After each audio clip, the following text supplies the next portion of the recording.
Today we're with Mortgage King Shant Banosian of Rate. He is the president. He's the #1 loan officer in the country for the last 6 years. You cover all 50 states. I do. And Shant has closed 40,000 residential loans in his career. Welcome, Shant. Welcome. What an introduction. Thank you so much. Well, we're delighted to be back because we took a look at the first part of the year, and now we're back with our predictions for the fourth quarter of 2025. I'm Jane. I'm a realtor based in Wellesley, and each week I put out a video with different tips, information, and thoughts about the market. And today we're just all about the fourth quarter of 2025. It's going to be an exciting one. It is. So let's talk about what's on everybody's mind, Yeah. Rate cuts. Oh, yeah. I've gotten asked about that a few times. So, the Fed is expected to meet here in September, and it's assumed that there's a pretty good chance they're going to cut rates by 0.25%. Now, the good news is rates have already come down in anticipation of that Fed rate cut, very similar to what happened last year. So just to kind of look back at the beginning of the year, when we came in this year, the average 30-year fixed at the beginning of January was almost 7%. Okay. Here we are today, and rates are probably between 6.375 and 6.5% on average, given the day.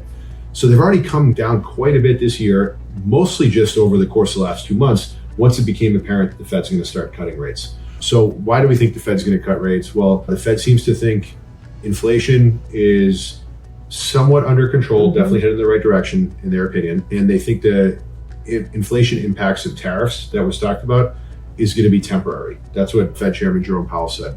On top of that, they seem to be concerned about unemployment. They seem to be concerned about the labor market. They've said a few times that it's weaker than they had expected. So they think that their policy has been too restrictive. And as a reminder, they cut 3 times last year. They started, because the Fed had raised rates quite a bit to try to stave off inflation. They cut rates 3 times last year. Unfortunately, what happened last year, or fortunately, I guess, depending on whose view you're at, they cut rates 3 times by a total of 1%. And once they started cutting, rates actually went up by 1%. But prior to that happening, once they signaled they were going to cut rates. So mortgage rates went up. Right, yeah, even though the Fed rate went down. Thank you for clarifying. Yes. It's expected they're going to cut this year in just a few weeks. Mortgage rates have come down in anticipation of that. But I don't think that mortgage rates are going to go down into the 5s all of a sudden this fall. I think we're going to be kind of in this range between, my prediction is that rates will be between 6 and 6.5%.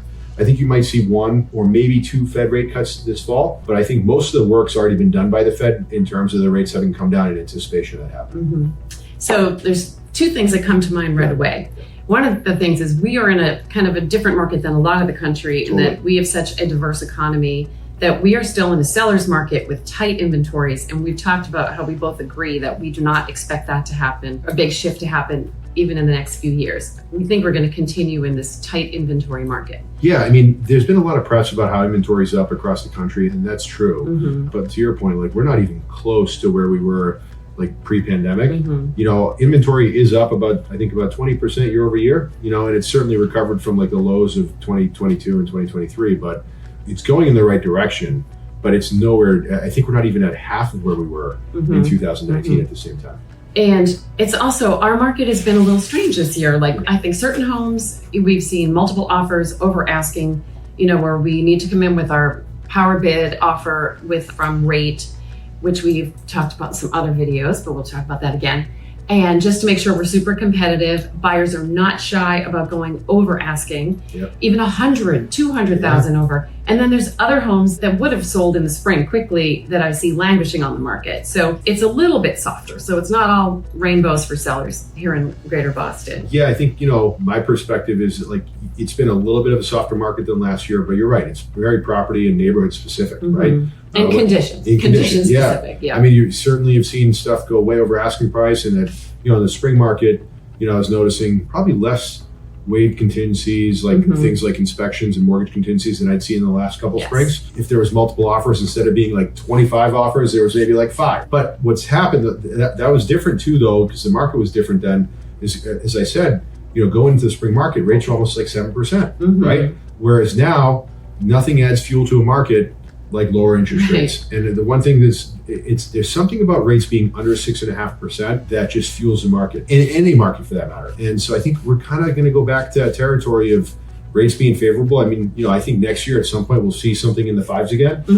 Next year, in 2026. That's exciting. Yeah. Okay. But what happens is all that does is that increases the demand. Right. Now it does certainly help inventory too. Whenever rates come down, some sellers that were unwilling to move because they didn't want to walk away from a 2 or 3% rate. You know, their life is going on and things are happening. So, you know, maybe they can stomach moving from a 3% to a 5% rate if it works for their family. And so they're going to be more apt to maybe put their house on the market. So that should help inventory as well. But, you know, I've talked about this before, we might even cover it in the last video, but every time rates come down 1%, about 5 million new home buyers into the market across the country. That's a staggering number. It is. And so, you know, why that happens is there's more affordability. There's certain, I think there's that like fear of missing out factor. If they grab it onto a the low old rate. FOMO. Yeah. And so that just those, you know, and it also, what it does is it creates more buying power, right? So I think we're going to see a little bit of that. My suggestion to everybody is like, you know, the fall market, if you're a home buyer, to everybody anyways, if you're a home buyer, the fall market is the time to strike if you can. In any Please given year. do not wait. Yeah. Best time to be a buyer is the fall. Yeah. Best time to be a seller is the first quarter of 2026 or whatever year. That's been true every year for the last, I don't know, 10? Yeah, it's 15, great advice. Ever? Yeah, you know what I mean? It's great advice. I mean, if I'm a home buyer, I'm certainly not waiting for rates to come down because all that means is like, you know, keep in mind when rates come down, they come down for everybody, all of your competition, right? So it just, you know, you're better off buying now in a fall market or a winter market. And then if rates do come down, you can refinance because you already locked in the home at a certain price. Now you can just lower your mortgage payment.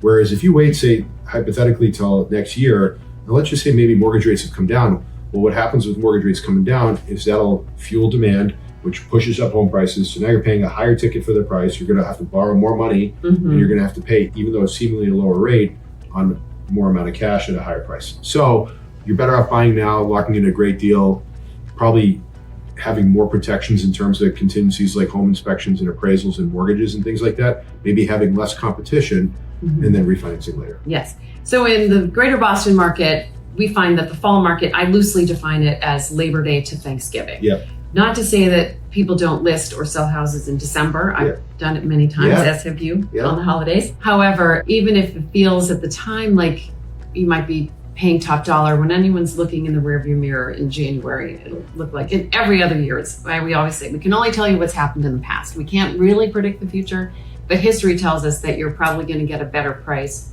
than you would if you waited till everyone was waiting their bonus checks, if you're in finance or another career that gives you a bonus, or you're starting to think about getting out of your lease in Boston and you have kids and you want to close by June 30 so you don't sign a new lease to get them settled for school in the fall. There's so many different reasons as to, like, you nailed, I think, all of them in that quick rundown. But yeah, I mean, I think there's just a great opportunity in front of us right now that if you're a home buyer, I think you're going to regret it if you didn't do it. If you look at the dynamics of the market, like Jane already covered, you know, there is low inventory. Even though it's higher than it was last year, it's low. You mentioned it kind of economically, even though the Fed's concerned about, you know, the labor market, in general in Boston, it's also very small, not just inventory. Like, you know, the employment market here is very, very strong. You've got the stock market keeps hitting all-time highs. You know, you've got even some IPOs starting to kind of come back to the market, which means bonus checks and all that kind of stuff. You know, you've got the great school system that keeps feeding new people into it and bringing people here. I'm pretty confident that you're going to see home prices continue to rise here over the course of the next few years. Like, my prediction is that, you know, although I do think we'll see rates improve next year, I think that will also continue to fuel home prices, and you'll see pretty, you know, my guess is like you're going to see another 3 or 5 or 6% home price appreciation year over year, which, you know, if you're talking about a $2 million home or a $3 million home, 6% is a lot of money, you know? So, and for any amount of home, it's a lot of money. You're better off buying it now than waiting for it to appreciate it. Yeah. What is the drop in interest rates that makes it worthwhile for people to refinance? Great question. I wish I had a specific number. I think it probably depends on the loan that you have. Yeah. So it depends on the loan amount. You know, like right now, for example, there's millions upon millions of homeowners in the country that have rates over 7% because they took out, you know, mortgages in 2022, 2023, and 2024, right? So we're refinancing a lot of the people that have rates like 6.75% and higher. So generally speaking, if we're having a conversation with you, if you can lower your rate by a 0.25% to a 0.5% or more. Yeah. Less than I would have thought. I would have thought it had to be like a point to make it worth it for everybody. You know, that's like, I've heard that a lot. And really the reason is because loan amounts are so much smaller in the past. If you can knock a 0.5% off $1 million loan or $1.5 million loan, it actually makes a sizable difference. But truthfully, the only way you can factor in whether you should refinance or not is ultimately you've got to factor in how much money you're saving from going from one rate to another rate, and then how much is it going to cost you.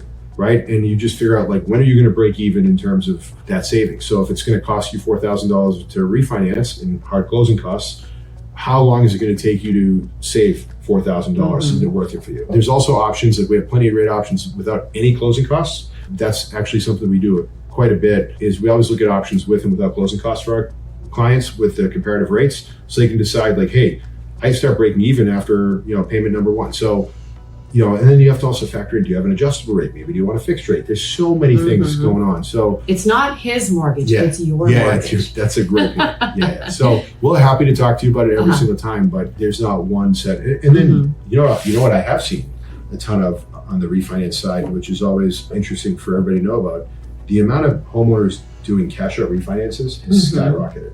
So a cash out refinance would be? Yeah, so it is. So it's no secret that because home prices have gone up so much, there's more equity in the homes than I think I did this actually the last time when we refinanced. Yeah, so like, there's more equity than there ever has been in the history of the U.S. residential mortgages, right? And housing. So a cash out refinance is when you take equity out of your home over and above your existing mortgage balance, and you can utilize it for anything you want. We have people taking money out of their homes to consolidate high interest rate debt, whether it be credit cards, car loans, home equity lines of credit. We have a lot of homeowners taking out debt to do renovations and upgrades to their houses. I've seen homeowners take out equity out of their existing primary residence maybe to buy a vacation home or an investment property, or to pay for life's expenses like weddings or college, stuff like that. Yeah. So, your house, on top of being an amazing place for your family and yourself to live and a great investment, is also a vehicle to leverage in certain ways to create wealth in other ways, or to handle, life's expenses as they get thrown at you. Life surprises, yes. Yeah. So Sarah Farrell, who's one of your trusted team members who I work with a lot, she was telling me that you were doing a lot of 2-1 buy down. So I thought that might be useful to explain what that is and what that means for a buyer with getting a new mortgage. Yeah, and they're especially popular actually in the second half of the year, because sellers are a little bit more willing to negotiate as well. And so a 2-1 buy down is, let's just say for round numbers, the average 30-year fixed rate today is 6.5, although we know it's a little bit lower than that, but just for round numbers. So if we were to utilize a 2-1 buy down for a client, that means that the first number, the 2, represents their discounted interest rate for year 1. And then with the 30-year fixed being 6.5, in year 1, our client would get a rate at 4.5%. And then in year 2, the 2-1, it would go up from 4.5 to 5.5. Which still sounds pretty awesome. Which sounds awesome. And then for the remaining 28 years, their rate would be that 6.5% fixed rate. Now there's 3-2-1 buy downs. So for example, if you do a 3-2-1 buy down, if the average fixed rate is 6.5, the rate starting would be 3.5, then it would go to 4.5, 5.5. So it's really great. 3.5 is pretty darn close to those, historically super low mortgages that we were getting in 21 and those are the good old days. Yeah, the good old days. I'm getting nostalgia. But yeah, so there's 3-2-1 buy downs, 2-1 buy downs, 1-0 buy downs. There's all sorts of ways that we can discount your monthly payment for you to make housing a little bit more affordable, especially at the entry point.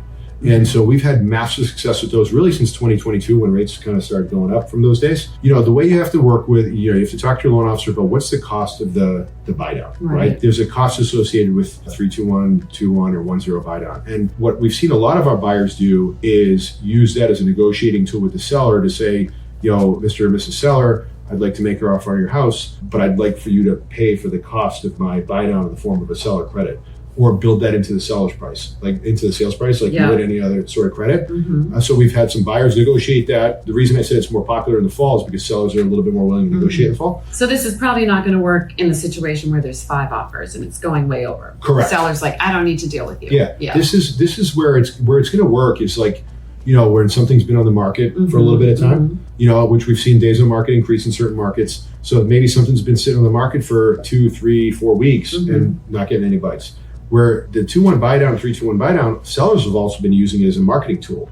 So I've seen a lot of listing agents, sellers come to me and say, hey, Shant, house has been on the market for a month and we can't get, we can't get any interest. What can we do to make it more appealing? And all of a sudden, because on our side, we always say you got to reduce your price 5 to 10% to get it into the next tier of buyers. Yeah. So sorry to interrupt. No, it's great. So doing that is less than reducing the price 5%. So it's appealing to a seller for that. It's appealing to a seller for that exact reason. And so that's why it's so great to have you here, because I'm not a party to those conversations behind the scenes that you're having to get somebody to jump in and get that interest going again. What's appealing to a listing agent, a seller's agent, is saying, hey, instead of reducing the price by 5% or 10% to all of a sudden generate interest, why don't we let me tell you, that is not a fun conversation. Not for anybody, right? And so, like an average cost of a 2-1 buy down, for example, would probably be about 2% of the loan amount, or maybe just a little bit over 2% of the loan amount. So instead of reducing the price by 5% of the price, you're giving maybe a credit to the buyer of about 2% of how much they're borrowing, or a little bit more, like maybe call it 2.5% just to be safe. That's and the buyer's happy because now they just saved a ton of money on their mortgage payment for the first couple of years. And the seller's happy because instead of taking a 5 or 10% hit on the price and their net proceeds, they can offer a much less expensive concession to a buyer to help move a property. So most people are not borrowing 100%. So if it's $1 million property and I'm telling them they have to go to 950, or you're saying, no, you have to take 1 or 2% off this 750 loan amount. Yeah. That's less. Even I could do that in my head. Yeah. Well, and so what the cool part is look, other than just having done it ourselves and knowing it works, if you look at like any of the national home builders right now, anywhere across the country, almost like I think there's like 70% of the deals being done with home builders right now are offering some sort of financing incentives. So they know that because they don't want to lower the price, because if they lower the price on a home, they have to lower it on all the units. Right, because it becomes the comp. Yeah, you're right. Right. So what they're doing is they're enticing home buyers with financing incentives, and it works. And there's no surprise. It's no surprise for anyone watching that things have gotten expensive in the U.S. Oh, yes. Right? Everywhere for that matter. And in Boston especially. New England or Massachusetts is expensive. Yeah. So inflation's real. Everything's gotten more expensive. The cost of living has gotten more expensive. So when you're making your biggest purchase in life, your most important purchase, your home, if you can save some money, it makes a big difference. So people are taking a look at their monthly budgets and figuring out what works and what doesn't work. And, not only is the mortgage rates and home prices gone up, insurance costs, tax costs, all that stuff. So it's made a massive impact, and this is the time of year where we see it really accelerate. So in summary, we agree that the fourth quarter is still a time for buyers. There's some opportunity for buyers. Yeah. I always tell the buyers, I'm like, if you're coming from another state, I just said this to a couple from Virginia. I'm like, if they're not sure, they're like, well, maybe we'll wait till January. I said, come back in October. By then, things are sitting a little bit. Sellers get a little nervous about carrying that home into the spring, which in our market is January, believe it or not, unless there's a ton of snow. It's true. But don't wait for all those new homes to come on and you're going to be competing with new inventory. So there's an opportunity for buyers. And we think rates might come down, but let's not wait for rates to do something. Do what works for you and your family, right? And call rate, and I'll tell you why. Yeah. Now I'm going to start singing their praises. Okay, so what I require from a lender partner is someone who will pick up the phone or get me a pre-approval letter or even underwritten letter on a weekend. Shant is great about that. He's super responsive. His team is super responsive. And you would be surprised how many, sometimes people see those they say, oh, well, I can get this 0.5% less if I go to loans.com online. And what I say is you got to find out all the costs associated with that loan. You got to find out who is underwriting it and are they going to deliver on the date that we have agreed to close? Because that does not always happen. That can be painful for the buyer and the sellers involved if things are not proceeding on time, or we don't worry so much about things appraising here because again, we're lucky that our values stay up. So Shant and his team pick up the phone, they deliver on time, and then tell us about the Power Bid program, because that's been super helpful. Better than cash, we like to say. Power Bid has been something. Thank you for all that. You're welcome. Power Bid, we're always trying to figure out ways in which we can help our clients win in this market. So we're always coming out, how can we be of value? And so, the dynamics in this market for a very long time have always been, it moves very, very fast. There's lots of competition. There's cash buyers out there, so you have to assume that you're going to be in a multiple offer situation or some sort of bidding war. So we were like, what can we do to help our clients stick out? So, we had some clients losing to cash. We had some clients. Which seems crazy. It seems crazy. Right? And really. That you can be better than cash. But you'll get to that. Yeah. We were like, what can we do to look and feel like cash? A few years ago, we came up with this process called Power Bid, where most lenders, almost all of them, wait until after the file has an accepted offer to start underwriting the loan. We were like, why don't we re-engineer the process where let's re-underwrite the file prior to our clients even having an offer accepted. So now they can go out and represent to their buyer's agent, the seller, and the seller's agent that, look, I already have a commitment letter from the bank. Like, all my homework is done. They've reviewed my credit, my incomes, my assets, they picked my loan program. They've signed off on everything. Okay, that's one part of it. So what that allows us to do is that allows us to move exceptionally fast, because like 90% of the work's done already. So speed is important, right? That's one of the things people like about cash is cash can close quick. The other part is certainty. Same thing. We have a commitment letter from the bank. That gives us certainty. Like, unless something dramatic happens, by the way, that could also happen to a cash buyer, right? Right.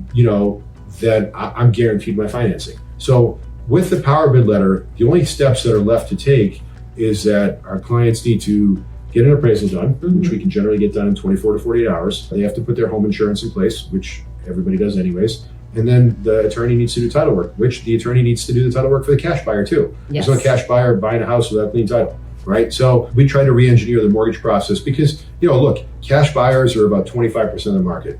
The reason we went and did this is cash buyers also generally look at themselves as like, hey, I'm paying cash, so I want a little bit of a discount. Right. Whereas like we had mortgage clients losing deals in the past that they were actually better offers to the seller and the seller didn't take them. So now we've gone out to the market and done this thousands of times at this point, and it's really made a big difference for our clients getting their offers accepted. And then, think about that. Like, if a client got their offer accepted 2 or 3 years ago, how happy are they right now? And if it was a power bid, because they were able to enter the market, their houses appreciate 10, 15, 20%. Yes. Right? So like, it's been a real game changer. Bottom line is we're always looking for ways, whether it's the temporary buy down, the data we have in the market, power bid, we're trying to figure out ways, like we look at what the obstacles and challenges our clients are facing and how can we be the solution. Well, the obstacles and challenges our clients have been facing is rising costs of homes, interest rates, cost of living. So affordability is one thing. So we're trying to combat that at all times with the best products out there, whether it be a temporary buy down or a whole product suite of offerings. And then the other part is just getting their offer accepted. Like, it's affordability and low inventory, right? So demand is far greater than supply. So power bid was where we stepped in with that. So you combine huge suite of products that lower borrowing costs and then a power bid process that will help have your offer stand out and give the buyer agent, seller, and the seller agent something to stand on, I think is really impactful and it works. Yeah. And we both work with everyone from first-time buyers to repeat buyers. And I find in general, the people that are relocating here for careers it's not your first home. So, but I always say it's like getting married. You did it once and you hope you never have to plan another wedding. So, and things have changed. And in Massachusetts, there's, every state has its own little quirks. Yeah. So we can help you get all that figured out before you're going out into the market, which I think has been super helpful for my buyers. It is so important, right? Like, can you imagine, like, almost in everything else in life, you prepare in advance, and like, we try to make sure that, when a client calls us and says they want to get pre-approved, and of course, like you said, if you call me on Sunday morning and say, I have a client that needs to get an offer and they haven't been pre-approved yet, we're going to do that every single time. However, you might not like me if I do it. No, if I didn't have to call. I would love you. Appreciate the opportunity, right? But we try to plan ahead. We try to prepare our buyers to plan ahead. Yeah, just because, like, you want to know what your monthly payments are. You don't know what the rates and products are. You want to know what your closing costs are. You want to know what your options are. You want to know if someone's maybe stolen your identity, which happened to my sister, and someone was running around with her social. You don't know. Stuff happens. Yeah, and so that slows the process down. And what that does is ultimately, when you're prepared, you're confident. When you're confident, you're empowered, right? And so if my brand can be all my clients, like if you work with Shant, not only are we going to help you win, but like his clients are prepared, confident, empowered. Like, that's the kind of clients I want to send out to the marketplace, because it takes a really stressful process and like slows it down and makes it a little bit more enjoyable. Yeah. We do have fun sometimes. Yeah. So, and that is why he is the king of mortgages. Well, thank you, Shant. That's super helpful. So I think we're both going to be busy. Yeah. And I'd love to come back and we'll look at 2026. We'll see which way the winds are blowing in the economy in January of 2026. I feel good about 2026. You do. Good. I'm optimistic. Good. Well, thanks as always for watching.